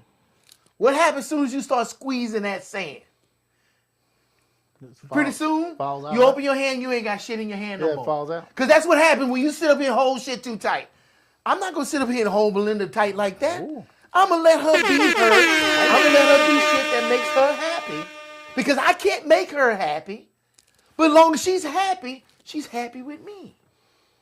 Now, I agree with everything you just said there. I think they'll look at it a little bit different when you talk about being intimate, though. I think it's across the board. You treat your partner the way your partner want to be treated. You ain't got to worry about all that other shit. Because, like Kayla said, we ain't talking about cheating. I don't want to cheat on Melinda for nothing in the world. I tell Melinda, I'm not. One of the things she says to me, she'll say, baby, when I'm at work, don't look at porn because I don't want you to do nothing while I'm gone.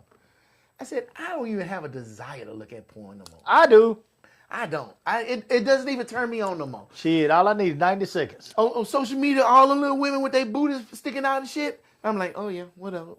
That shit don't even fucking raise an eyebrow in me no Oh more. yeah, that I Because know. I get more from Melinda than I can handle. Woo! And the reason why I get more than I can handle Look at is God. because I sit up here and let her. Look, she want to go out. Man, baby, go out. Hang out all you want. She walk in 3 o'clock in the morning and I'm in trouble. You see what I'm saying? Or I can say, no, you ain't going nowhere. I want you to be here with me and get nothing. Y'all want to see a dead body? Yeah, yeah. For real. Why would I want to sit up here and do this when all I gotta do is open my hand? Over your head and glory. Melinda has fulfilled more of my desires in this world than any woman I've ever been with. Man, that's all. Now, boy, look at here. Boy, won't he do it? Won't he do it? Won't he do it? Y'all hear that, man? That is awesome, man. Congratulations. Yeah. Congratulations. But you know what? That woman I told you earlier that I was with that had MS? Right. Oh, yeah, she thought like that. She would have never sat up here and let me go. And she was heading down that road. Yeah. She would have never done that. And I'd have been in that house miserable, a miserable caretaker. Yeah. You know what I'm saying? And I ain't saying that I just needed to get out and just go hump on somebody. But don't think that shit, I guarantee you, I've been watching porn every second I wasn't around that woman. Yeah. I wouldn't have went out there and cheated, but my goddamn hand have been so hairy. Yeah. You know what I'm Yeah. saying? Yeah. Oh, I get it. And then she would have been content with that. Long as he in there with his hand, I don't give a fuck.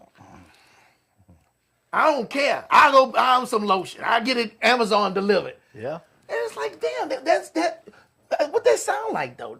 Yeah. This took a turn. This show took a turn. This It took is a turn, all, but it was still the same This subject. is all though. good. Oh, it's all good stuff. Same Yeah, this subject. is all good stuff. I think that we are to a point where we can kind of pull out of this one. You know. Yeah, we'll probably be in it again. Yeah. Oh, absolutely. Let me just say that I think we started this out with getting the help you need and getting the understanding you need when it comes to, first of all, the trauma that you're going through in life. Life be lifing.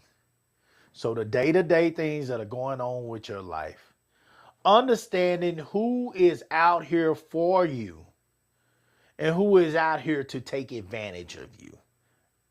Knowing those things, seeing the difference. There are a lot of people out here that are for you, you know, that are trained professionals that are for you.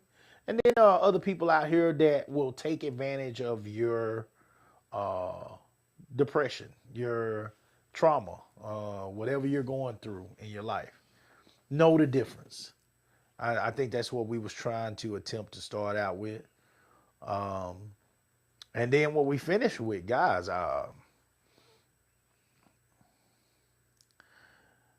the understanding of love is within the minds of each individual a different understanding, a different, if you ask these individuals, if you ask 10 individuals, what does love in a relationship mean to them? I'm pretty sure you would get 10 totally different answers. You might get some things in there that are the same, but you would get something different from a lot of them, especially if it's females. Now, with that being said, Do Right took us to a great place today. And what does, really at the end of this thing, what does saying that I love this person, that I'm willing to live my life with this person, and I'm going to do it until the end or whatever, all that kind of stuff, all the stuff that you promising when you choose to put that ring on each other's finger and do it in front of God and all that good stuff. What does that include?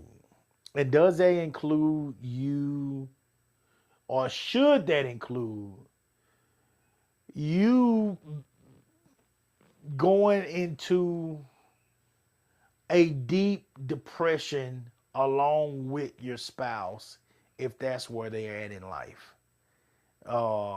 If they're sick, does that include you cutting off and being willing to like forget about everything that makes you happy when it comes to the opposite sex or the same sex for some of y'all out there in your life because your spouse is no longer available and no longer capable of making you happy? Does that include those things? And I don't know. I don't know the answer. I think that's going to be a different answer for everybody. I think that's going to be an answer to where, you know, you're really going to have to sit down and talk about that with your spouse. And you might not get an answer that would make you feel good in the beginning. But it's definitely something that you should cover. You know, I saw, you know, back in the days, you know, and I saw this with my grandpa, and I'll end with this. I saw this with my grandpa and a lot of other people that passed. People were afraid to talk to their parents about wills. They never talked to their parents about wills. Like when my grandpa got sick, I had to come in there and I said, Daddy, do you have a will? No. Oh, no. You don't have no will? Dad, you got all these kids. You already know what this could be. We sit there. I sit there with Dad and I say, hey, you're going to create this will so you don't leave your girls with these issues. He was just fine with it. But my mom and them and all his daughters, they wouldn't have dare came to him, you know, with that shit because, you know, they just knew not to fuck with that man when it came to his money and all that. There's just a respect there. And they just, you know, now Daddy talked to me all the time. I wasn't studying that shit. Daddy, get this shit done. I was more so worried about, you know, you don't want to break the family up behind what you leave behind, you know. So with that being said, there are certain things in relationships that people just don't want to talk about. Right. You know, they don't want to talk about it. They don't want to talk about, you know, what if I was down on my sick bed? You know, some of the amazing things about me that you have enjoyed over these years, all of a sudden I couldn't do these things no more.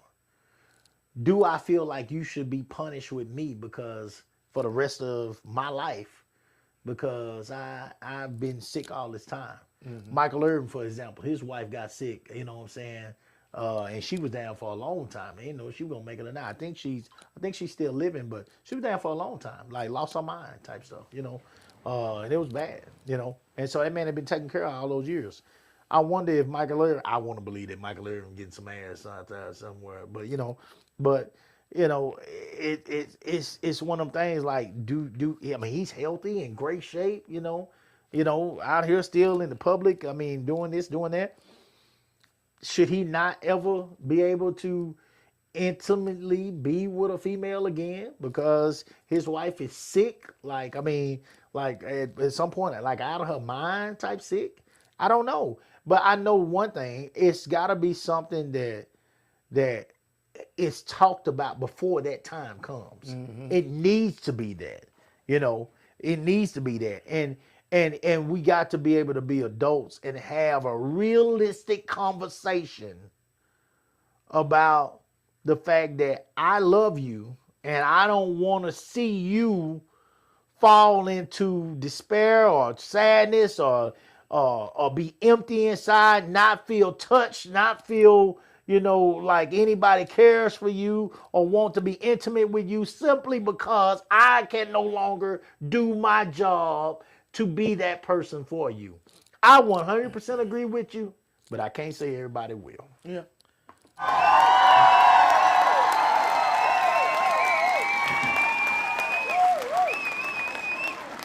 Don't you do right, take us home. Okay. I'm gonna start off by saying, in this world today, there's a lot of people that seem to know. They know the truth. They know this and that and the third. They know all the conspiracy theories and everything. And I'm gonna say, I don't know. I don't know. That's why I ask questions. I don't understand, and I'm not afraid to tell you that. I don't know why it seems like is a fear of people saying they don't know some shit. Like what you don't know will fill up the universe, and what you do know will fit through the eye of a needle. Like, come on, let's keep it real. So now that I said that,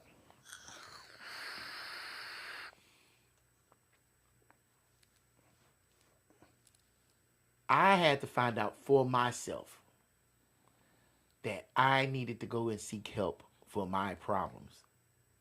And by me doing that, my life is finally better. I got the love of my life. I got my daughter back in my life. You know, I got my kids in my life. I'm prospering. I'm doing things. I'm making connections with people. All of these things, once I started seeking help and understanding what my problems were, not the world's problems, Yeah. what my problems were. Yeah. And I was able to take my problems out of the world. And I think I made the world a better place by taking my problems off of y'all fucking shoulders, right? But the first step was saying I need help, and I need to go get help from the right places. And like I said, how I started this thing, I don't understand how in the black community we don't want to get mental health help, but yet people will go on a show in front of an audience to air their business to some strangers on a stage for a couple of minutes. I don't understand how you would do that, but not say, I need to go sit down with somebody and get some professional help. Because every day we dealing with something, but you think you're going to unpack it in an hour. Like, if you got a grain silo, and in that grain silo, there's one little piece of grain, but that whole thing is filled, you ain't going to freaking empty that motherfucker in an hour. I agree with It took longer than an hour to fill it up. Shit. So you need somebody that's a professional grain operator, Right. with the right equipment Yeah. to sit up here and move all that grain. Well, that grain is your emotional trauma, and you need to get the right tools and the right people to help move that trauma out of you in order for you to fill it up with what you want to fill it up with the happy thoughts, with the happy emotional things. I don't even know what you call that. We all know what emotional trauma is, but what's the opposite of emotional trauma? What is the word for it? That's the sad thing. We need to vacate that spot so we can put all those good things in there. All those happy memories, all those joyful occasions. And we can stop holding on to the emotional anchors that's just tethering us to the past. Yeah. And the one thing we can do right now is stop looking at them shows like that. That's not helping us. That's not benefiting us. That's putting us in a bad light. And putting out trash ass information.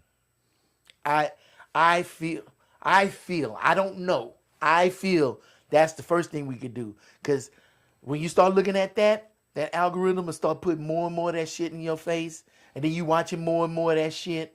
And then next thing you know, you hating on women, or you hating on men, or you hating on the government, or you hating on this and that. But all they doing is just pouring hate into you and adding to that silo of trauma instead of emptying it. Wow. And next thing you know, your shit's overflowing, and that hate is spilling on the people around you. You at work spilling that hate. You at home spilling that hate. You with your boys and your girls spilling that hate. And you wondering why nobody want to be around you. But if you go and get the right help from the right people and start unpacking those bags, bag lady, you start unpacking them bags, bag man. Come on, Erica. and start getting that shit off your mind and your heart and shit. And it's funny how people just start gravitating to you. And they start saying, man, you changed. I don't know what it is about you, but you're different. You're looking better. You ain't even lost no weight. You ain't gained no hair on your head, but you look better. You glowing. Why? It's glowing. because you getting that shit off of you. Shit. And you ain't gonna do it with this bullshit. Go get the help you need. Yes, Lord. Man, I'm preaching that because I know what it did for me. And I know where I'm at today. Sitting in front of that studio audience talking about why my man left me at my lowest point after my son died. That is not the right place to be discussing it. They're going to put a collection plate out for you in a minute. You know, and just so you know, that lady got up there and said that, and everybody in the world knows that shit. But if you went to a therapist, the only people that know what's said in there is that therapist and God. But you don't want to put your business out there in the street. Make that shit make sense. I don't understand what you're afraid of. Maybe we should just have a show telling you all the reasons why you stupid for thinking that you putting your stuff out there in the street and not getting help. Because I'll say it, you stupid.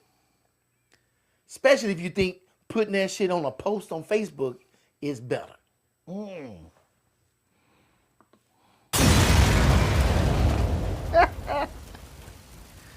Mr. Kayla said, do what works for you and your spouse.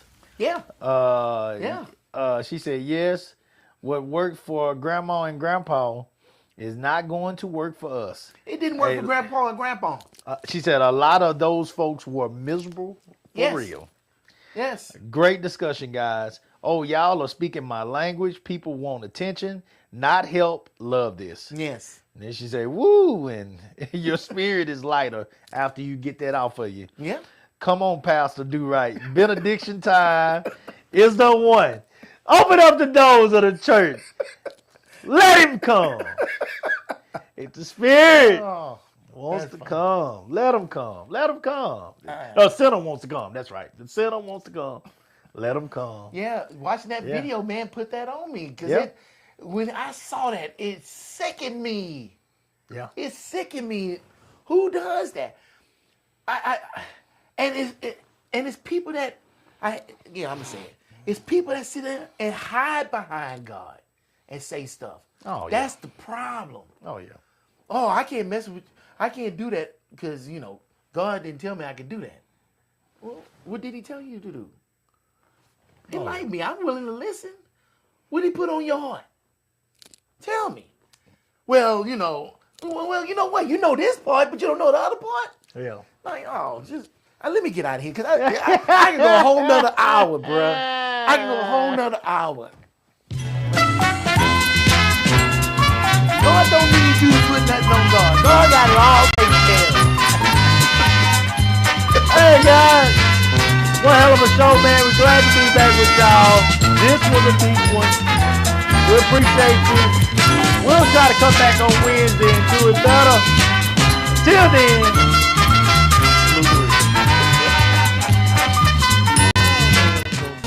Hey, Rick! You already know what it is. Am I still them boys? Salute the Rick! Let's go!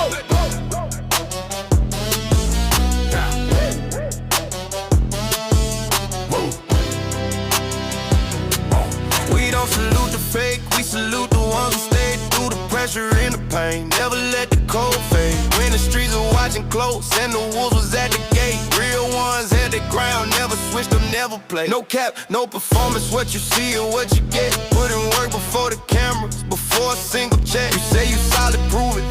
Cause we watching every move. Step up or step aside, we separating fact from truth. Put that hammer on the coupe, put that door, I let go. You can't fake what's in your blood. Can't manufacture where you're from. When the smoke clears and the noise is gone, only the real ones still stand strong. Salute the real. Salute.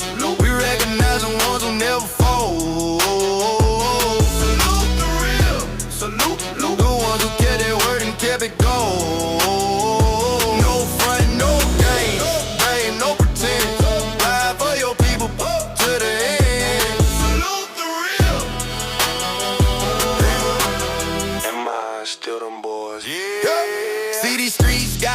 still sorting out who's solid. Every test, every trial separates the real from counterfeit. They claiming they authentic, but the proof ain't in the words. Actions over statements, let the record be heard. You hear them talking loud, but when it counts, they disappear. Whole lot of noise, but not a single thing sincere. Bullshit. We call it like we see it on the side, no sugar coat. Hey, Riggs, Cooper, Mr. Dura, hold it in your blood. Can't manufacture where you're from. When the smoke clears and the noise is gone, only the real ones still stand strong. Salute the real, salute. We recognize the ones who never fold. Salute the real, salute. The ones who kept their word and kept it gold. No frontin', no game, no game, no pretend. Ride for your people, to the end. Salute the real. Am I still them boys? Yeah. Put that hammer on them. No apologies out here.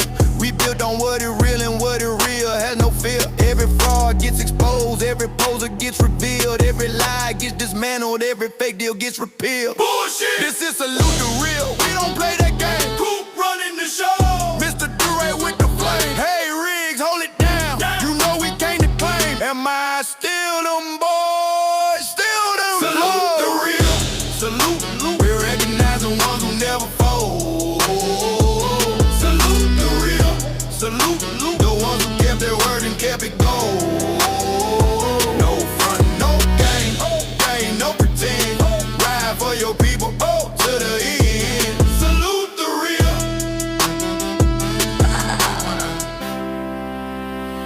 Put that hammer on them. Mr. Durite on the track. Hey, Riggs. Am I still them boys? Salute the real. The reproduction.